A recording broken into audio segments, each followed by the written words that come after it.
بسم اللہ الرحمن الرحیم۔ ظہور اسلام سے پہلے اہل عرب کے دین و مذہب کی یہ حالت تھی کہ بعض قبائل نہ خالق کے قائل تھے نہ جزا و سزا کے۔ بعض خالق کو مانتے تھے لیکن جزا و سزا اور قیامت کے منکر تھے۔ زیادہ تعداد میں بت پرست اور ستارہ پرست تھے۔ بعض قبائل میں آتش پرستی بھی رائج تھی۔ خانہ کعبہ کو بت پرستی کا مرکز بنا رکھا تھا اور 360 بت کعبہ میں رکھے ہوئے تھے۔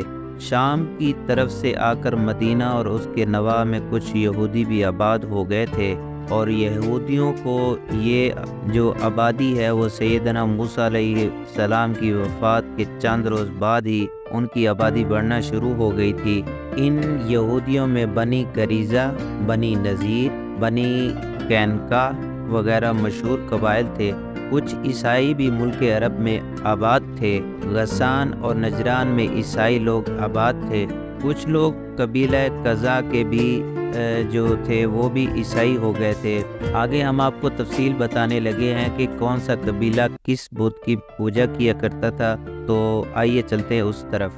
بت پرستی جو ہے وہ ملک عرب میں ہر جگہ اعلانیہ ہوتی تھی۔ رسول اللہ صلی اللہ علیہ وآلہ وسلم سے 400 سال قبل شاپور بادشاہ فارس کے زمانہ میں عمرو بن لح بن حارث بن عمرو القیس بن سالبہ بن مازن بن ازد بن کہلان بن بابلیون بن سبا نے، جو حجاز کا بادشاہ تھا، سب سے پہلے خانہ کعبہ کی چھت پر حبل نامی بت رکھا اور مقام زمزم پر آصاف اور نائلہ 2 بت رکھے اور لوگوں کو ان کو پوجنے کی ترغیب دی۔ یہ عمرو بن لح قیامت کا منکر تھا۔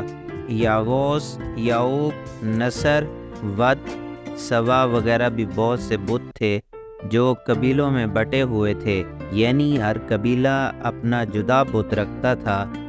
ود مرد کی صورت میں تھا، نائلہ عورت کی صورت میں، سوا بھی عورت کی صورت میں تھا۔ یاغوث شیر کی شکل کا تھا، یعوق گھوڑے کی اور نصر گدھ کی صورت پر تھا۔ تسم اور جدیس دونوں کا ایک بت تھا۔ قبیلہ کلب ود کی پرستش کرتا تھا جس کا مقام دومتت الجندل تھا۔ بنی تمیم تیم کی پرستار تھے اور قبیلہ حزیل سوا کا۔ مزہج اور قبائل یمن یاغوث کو پوجتے تھے اور مقام حمیر میں ذی القلع نصر کی عبادت کرتے تھے۔ ہمدان یعوق اور بنی ثقیف شہر طائف میں لات کی پوجا کرتے تھے۔ بنی ثقیف کی ایک شاخ بنی مغیث لات کے دربان مقرر تھے۔ قریش اور بنی کنانہ عزی کے پجاری تھے۔ بنو شیبہ عزی کے جو ہیں وہ دربان تھے۔ اوس اور خزرج کے قبیلے منات کے جو ہیں وہ پرستار تھے۔ بنی حوازن جہار کے، بکر و تغلب اوال کے، بنی بکر بن وائل کے، محرک کے، بنی ملکان بن کنانہ سعد کے، بنی انترا سعیر کے، بنی خولان امیانس کے، بنی تئی رضا کے۔ دوس ذوالکفین کی پوجا کرتے تھے۔ مذکورہ بتوں کے علاوہ جریش، شارق، عالم، مدان، اوف، مناف وغیرہ بھی بہت سے مشہور بت ہیں جن میں سے ہر ایک کسی نہ کسی قبیلہ کا معبود تھا۔